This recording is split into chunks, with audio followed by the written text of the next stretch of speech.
A hotel receipt for a luxury suite. 2 nights. Downtown Boston. We live 20 minutes from downtown. I found it in Michael's jacket pocket on a Tuesday morning. Not even hidden, really. Just folded once and tucked into the inside pocket of his gray blazer, the one he wears to his volunteer meetings. My hand had been searching for a pen, something mundane, something ordinary. Instead, I pulled out this slip of paper that made my stomach drop. The Fairmont Copley Plaza. Presidential Suite. $2,847.50 for 2 nights. I stood there in our bedroom, the jacket still on its hanger, and tried to make sense of it. Michael and I had been married for 42 years. 42 years of mortgage payments and college tuitions and family dinners. 42 years of knowing each other's coffee orders and finishing each other's sentences. We lived in Brookline, 20 minutes from downtown on a good day, 35 in traffic. Why would he need a hotel room? My hands started shaking. I sat down on the edge of our bed, the bed we'd shared for 4 decades, and stared at the receipt. The dates were from last weekend, Saturday and Sunday. Michael had told me he was attending a legal aid workshop in Worcester, 2 hours away. He'd kissed my forehead Saturday morning, told me he loved me, and driven off with his overnight bag. Worcester was 2 hours west. The Fairmont was 15 minutes east. I heard his car pull into the driveway. My heart was pounding so hard I could feel it in my throat. I quickly put the receipt back in his pocket, hung the jacket back up, and walked downstairs. Act normal, Maggie. Just act normal. "Hey, sweetheart," Michael called from the kitchen. I heard him setting down his briefcase, the familiar sound of his keys hitting the counter. "How was your day?"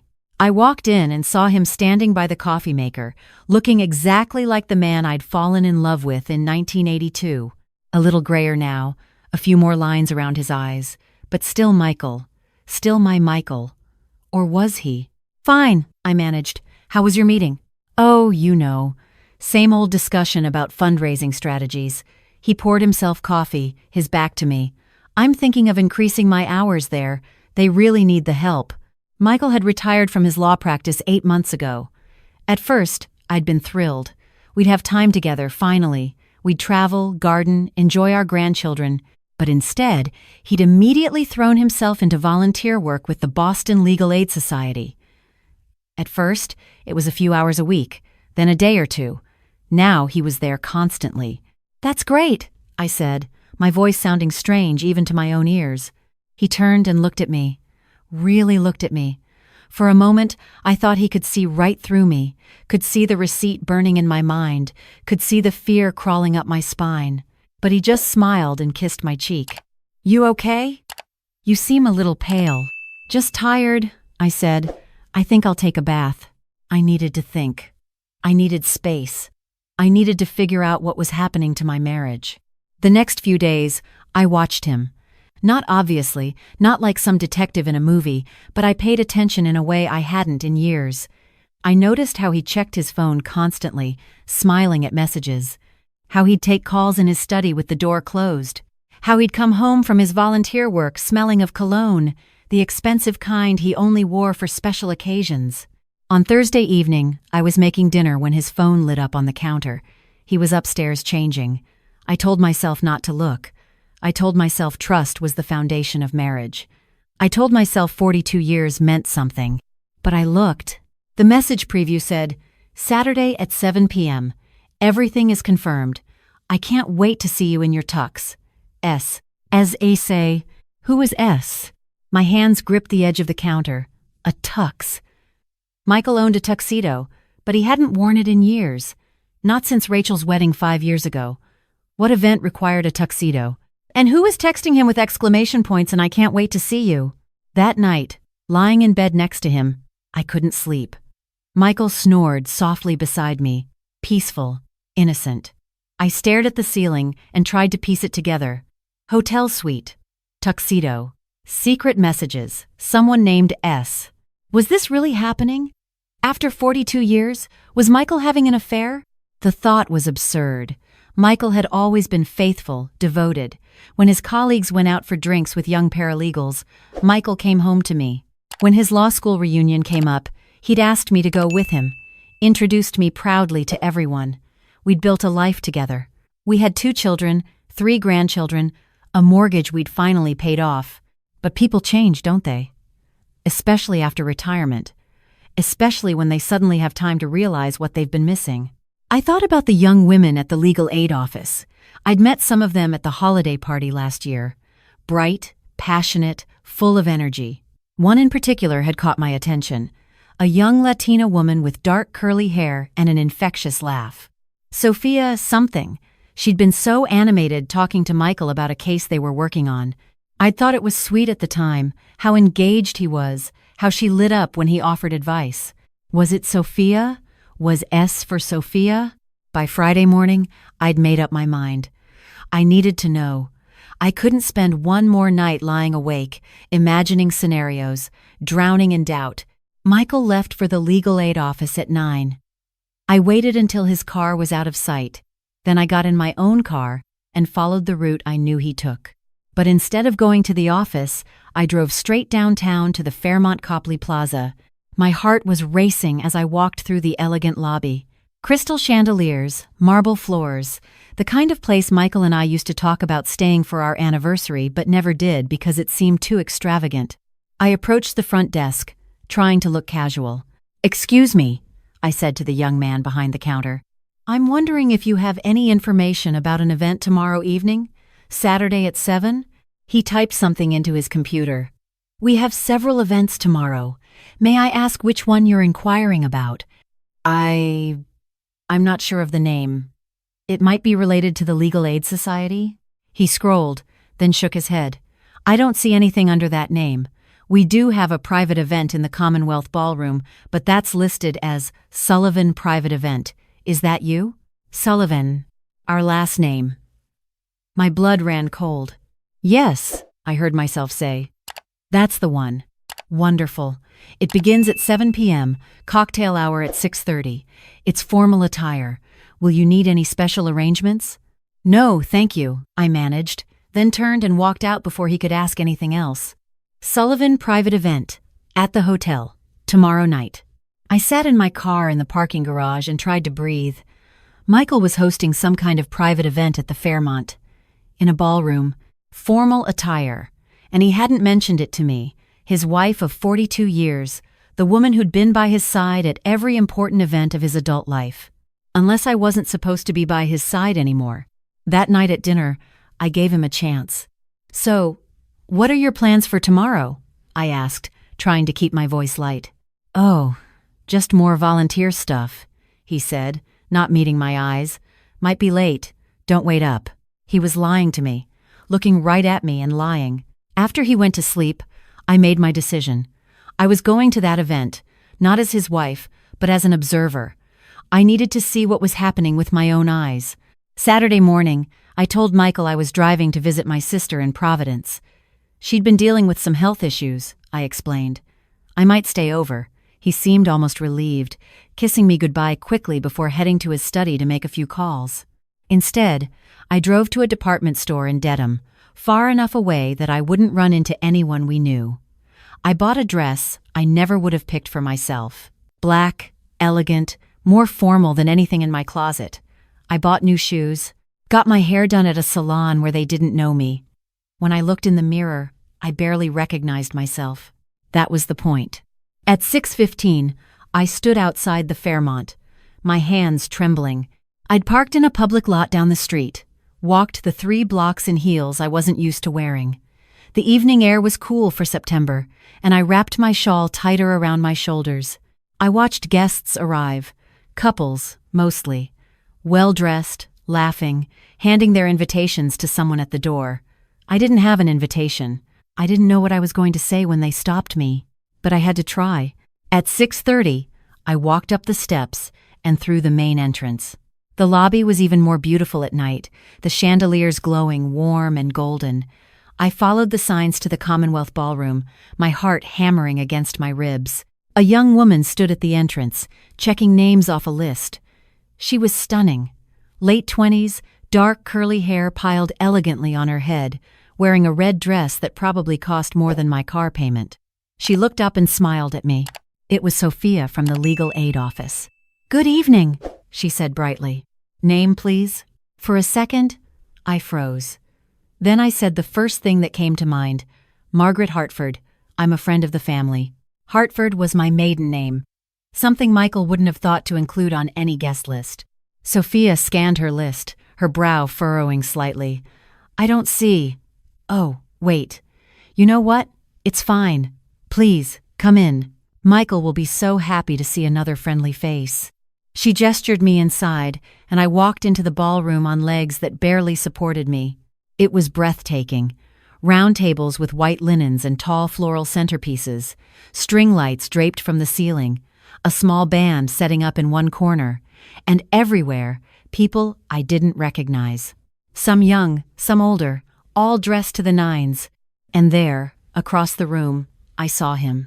Michael stood near the front of the room in his tuxedo, looking more handsome than he had in years. He was laughing at something, his head thrown back, and when he lowered it, I saw who he was talking to. Sophia. She'd moved from the door and was now standing close to him, her hand on his arm, both of them looking at something on her phone. The room tilted. I grabbed the back of a nearby chair to steady myself. 42 years. 3 children, a grandson named after him, and this is what he chose? I must have made a sound because a woman next to me turned. She was about my age, elegant in navy blue, with kind eyes. Are you all right, dear? She asked. Yes. Just a little overwhelmed, I managed. First time meeting the family? She asked. Don't worry. They're wonderful people. Michael especially. My husband worked with him for 30 years. Says he's the finest man he ever knew. I blinked back tears. That's good to hear. The woman smiled and patted my hand before moving toward her table. The finest man she ever knew. Who was planning some kind of secret event with a woman young enough to be his daughter?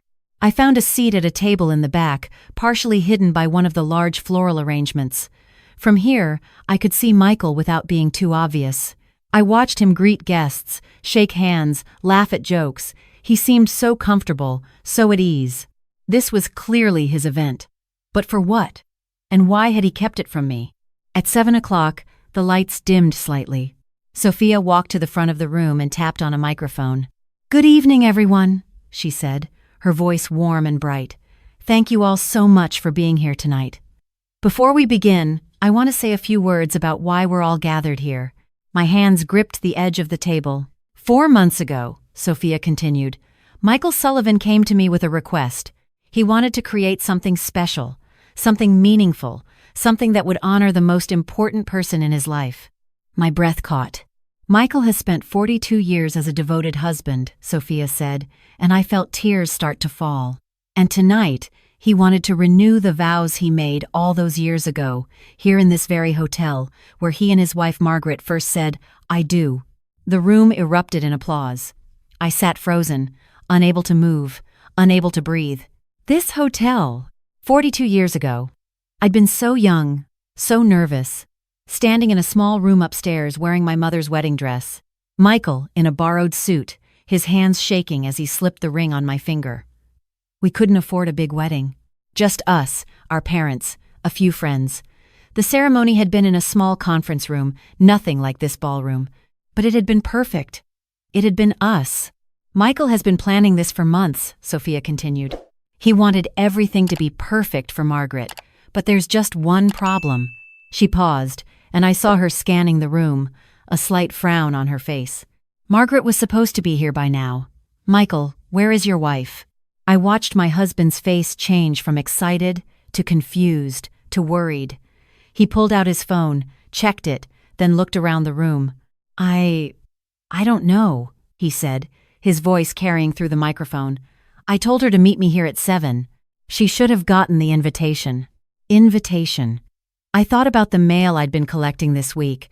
I'd been so focused on watching Michael, on suspecting him, that I hadn't paid attention to anything else. I'm sure she'll be here soon, Sophia said reassuringly. In the meantime, why don't you tell everyone what made you decide to do this? Michael took the microphone, and I could see his hands trembling slightly. My heart, which had been shattered into pieces, began to ache in a different way. Margaret and I met in 1981, he began. I was a first-year associate at a law firm, working 100-hour weeks, barely sleeping. She was a nurse at Mass General, doing night shifts. We met at a coffee shop at 3 in the morning, both of us exhausted, both of us running on fumes. I remembered. The coffee shop on Cambridge Street. I'd gone in for caffeine before my shift. He'd been there working on a brief, papers spread across an entire table. She asked if she could share my table, Michael continued. The place was crowded. I said yes. We ended up talking until the sun came up. I missed my morning meeting. She was late for her shift, and I knew, right then, that I'd just met the woman I was going to marry. The room was silent, everyone listening. We got married 6 months later, right here, in this hotel. We could barely afford it, even the smallest room they had, but Margaret wanted to get married somewhere beautiful, and I wanted to give her that. So we saved up every penny, and we did it. He paused, and I saw him wipe his eyes. 42 years later, I'm a retired lawyer, and she's a retired nurse. We raised 2 incredible children. We've weathered storms. We've celebrated victories. We've grown old together. And somewhere along the way, I forgot to tell her often enough how much she means to me. My vision blurred with tears. When I retired last year, I had time to think. Time to realize that I'd spent 40 years working cases, fighting battles, winning arguments, but I'd never done the one thing I'd always meant to do. Bring her back here, to where we started, and tell her in front of everyone we love that she is still the most important thing in my world. He looked around the room, his expression now desperate. But I can't do that if she's not here. Has anyone seen Margaret? She's about 5 to 6, gray hair, probably wearing something elegant and understated because that's who she is. She's beautiful and kind, and she's probably wondering where the hell I am. I stood up. The movement caught his eye. He turned, saw me standing there in the back of the room, tears streaming down my face. His expression went from confusion to recognition to something like wonder. Maggie? He said softly, then louder. Maggie! You're here! I walked toward him, everyone's eyes on me. When I reached the front of the room, he handed the microphone to Sophia and took both my hands. I'm so sorry, I whispered. Michael, I thought. I found the hotel receipt and the texts from Sophia, and I thought, understanding dawned on his face. Oh, sweetheart.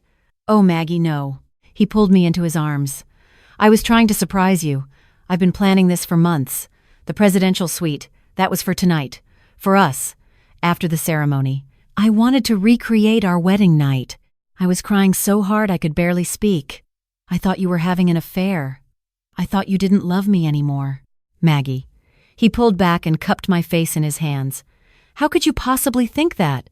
You are my whole world. You always have been. Sophia approached, looking mortified. Mrs. Sullivan, I am so sorry. When Michael said he wanted to keep it a surprise, I thought you meant until tonight. I had no idea you didn't know anything. I lost the invitation, I admitted, or I never saw it. I've been so focused on suspecting him. Well, Michael said, a smile breaking through his tears, I guess that makes us even, because I've been terrible at surprises. I should have known better than to think I could keep something from you. You know me too well. Apparently not well enough, I said, laughing through my tears. Sophia handed the microphone back to Michael. He turned to address the room. Everyone, this is my wife, Margaret Sullivan, the woman who has stood by me through everything, the woman who raised our children while I worked too many hours, the woman who moved 3 times because of my career, the woman who made every house we lived in feel like home. I heard voices behind us and turned. Our daughter Rachel was walking in, holding my grandson's hand. Behind her, our son Tom with his wife and their 2 children. You're all here, I breathed. Of course we're here, Mom, Rachel said, hugging me tight. Dad's been planning this for months. We've been helping. Although I have to say, I wasn't sure you'd make it after he told us his brilliant plan to keep it a surprise. Dad's never been good at secrets, Tom added, grinning. Michael cleared his throat. If my family is done roasting me, I'd like to continue. He turned back to me. Maggie, 42 years ago, I promised to love you, honor you, and cherish you, in sickness and health, for richer or poorer, as long as we both shall live. I meant every word then. I mean them even more now. He got down on one knee, and the room erupted in whispers and gasps. "Margaret Hartford Sullivan, will you marry me again?" I was crying too hard to speak, so I just nodded. He stood up and kissed me, and the room exploded in applause. The ceremony was simple but perfect. A judge who was an old colleague of Michael's officiated. Our children stood beside us. Our grandchildren held hands and watched with wide eyes. And when Michael said his vows, every word was a promise renewed, a commitment deepened by 4 decades of life lived together.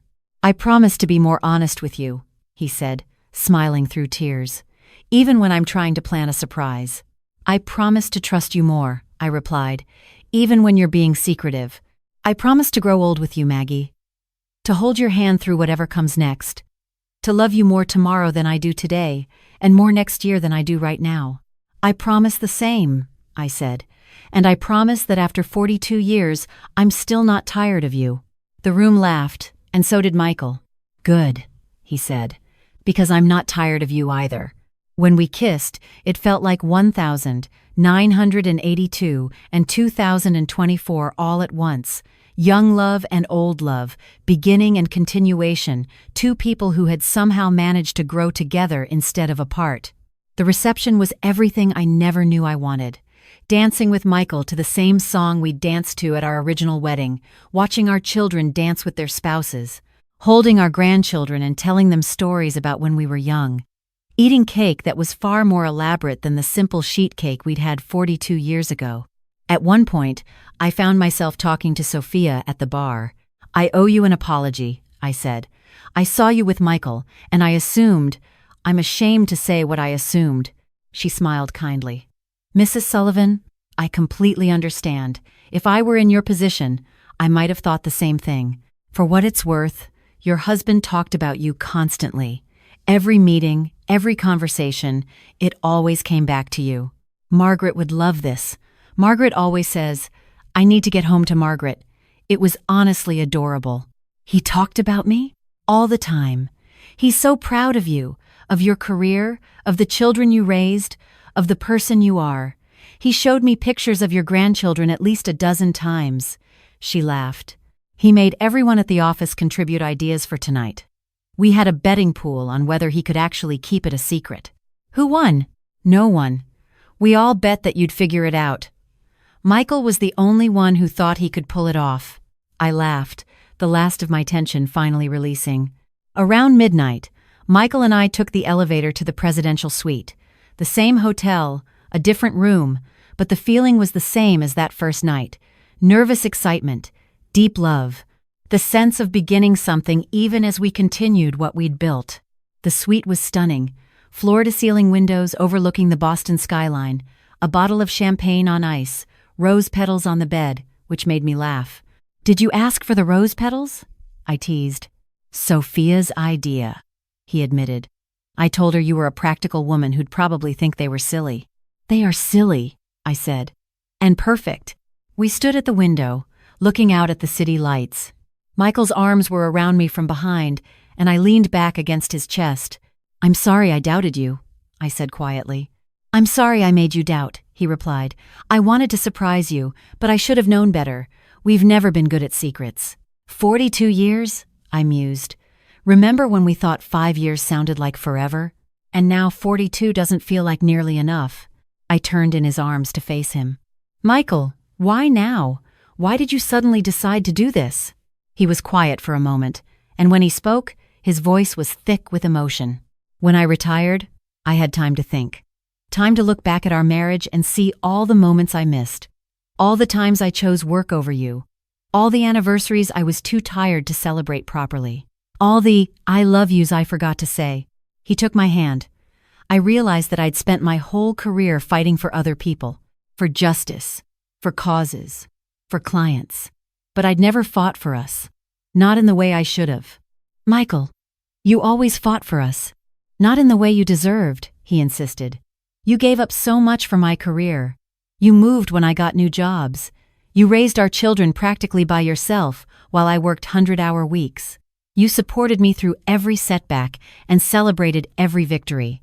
And I just expected you to always be there." "I always will be," I said. "I know. That's what scared me." He cupped my face. Because you deserved better than what I gave you. You deserved romance and attention and grand gestures. So I decided, with whatever time we have left, I want to give you those things. Starting with bringing you back to where we started and promising, in front of everyone, that I will spend the rest of my life making up for the things I missed. I was crying again, but this time they were happy tears. You don't have anything to make up for, I said. Our life has been beautiful. It has, he agreed. But it can be even more beautiful. We have time now, Maggie. Time to travel like we always said we would. Time to sleep in and have breakfast in bed. Time to just be together, without the pressure of careers and children and mortgages. Time to get on each other's nerves, I added with a smile. That too, he laughed. Although after 42 years, I think we know each other's nerves pretty well. We stood there in the silence, holding each other, looking out at the city where we'd built our life together. Can I ask you something? I said eventually. Anything. If you could go back to 1982, to that coffee shop, knowing everything that would happen, the hard parts and the good parts, would you still sit down at my table? He didn't hesitate. In a heartbeat. Every single time. You're the best decision I ever made, Maggie. Even when I suspected you of having an affair? Even then, he said, smiling. Although, I have to ask, showing up at your husband's secret vow renewal in disguise is a pretty dramatic move. I wasn't in disguise, I protested. I just changed my hair and wore a different dress. You thought I might not recognize you? I laughed. I don't know what I thought. I was panicked and hurt and scared. I just knew I had to see for myself what was happening. Maggie. He turned me to face him fully. In 42 years, I have never once not recognized you. You could shave your head and wear a costume and speak in a different voice, and I would still know you. You're written in my bones. That might have been the most romantic thing he'd ever said to me. We eventually made our way to the bed, but we didn't sleep for a long time. We talked the way we used to when we were young, before children and mortgages and busy schedules. We remembered our first apartment, so small we could barely fit a couch. We laughed about Rachel's terrible teenage years and Tom's brief phase of wanting to be a rock star. We talked about our parents, gone now, and how much they'd loved being grandparents. We made plans for the future. Trips to Italy and Ireland, renovating the backyard, teaching our grandchildren to bake. And sometime around 3 a.m, the same time we'd met all those years ago, I realized something. Michael? He was half asleep, his arm draped over me. I'm glad I followed you here. Even though it turned out to be something wonderful instead of something terrible, I'm glad I trusted my instinct to find out the truth. Why? Because it means I still care enough to fight for us. After 42 years, I still care enough to drive downtown in an uncomfortable dress and crash my own surprise party. That has to mean something, right? He pulled me closer. It means we're not done yet, not by a long shot. No, I agreed. We're not done. In the morning, we had breakfast in bed, French toast and fresh strawberries and coffee that was far better than what we had at home. We looked at photos from the night before that Rachel had sent. Us, cutting the cake, dancing, surrounded by our family and friends. We looked happy. We looked like a couple who'd earned every gray hair and every laugh line. We looked like us. When we finally checked out and headed home, Michael held my hand the entire drive. At red lights, he'd lift it to his lips and kiss my knuckles. It was a small gesture, but it meant everything. Our house looked different somehow when we pulled into the driveway. The same house we'd lived in for 20 years, but seen through new eyes. This was where we'd built our life. This was where we'd raised our children. This was where we'd laughed and fought and made up and grown old together. And this was where we'd continue, for however many years we had left. A week later, I was cleaning out my purse when I found it. An envelope, cream-colored, formal, my name written in calligraphy on the front. Inside, an invitation to the vow renewal ceremony. It had been in my purse the whole time, tucked into a side pocket I rarely used. I must have put it there without thinking when Michael first mailed it out. I showed it to him, and we both laughed until we cried. All of that, I said, because I didn't check my purse. All of that, he agreed, because I thought I could keep a secret from you. Promise me something, I said. Anything, No more secrets. No more surprises that involve hotel rooms and tuxedos and young event planners. He grinned. Deal. From now on, all my surprises will be small. Like bringing you coffee in bed, or doing the dishes without being asked. Those sound perfect, I said. And they were. Because after 42 years, I'd learned something important. The grand gestures matter, yes. The vow renewals and the hotel suites and the rooms full of people celebrating your love. But it's the small things that hold a marriage together. The coffee brought to bed, the dishes done without asking, the hand held in the car, the I love you said every single day. Michael and I have probably said I love you thousands of times over the past 42 years, but I never get tired of hearing it, and I hope I never do. Because that's what it means to build a life with someone, to wake up every morning and choose them again, to weather the storms and celebrate the sunshine, to grow old and gray together, and to look at each other and still see the young people who met in a coffee shop at 3 a.m. We're planning a trip to Italy next spring. Michael wants to show me the places his grandfather came from. I want to eat pasta and drink wine and walk through cobblestone streets holding his hand. After that, maybe Ireland. Rachel's been begging us to do a genealogy tour, and then maybe just a weekend in Maine, at that little bed and breakfast we've always talked about visiting. We have time now. Time we've earned. Time we've waited for.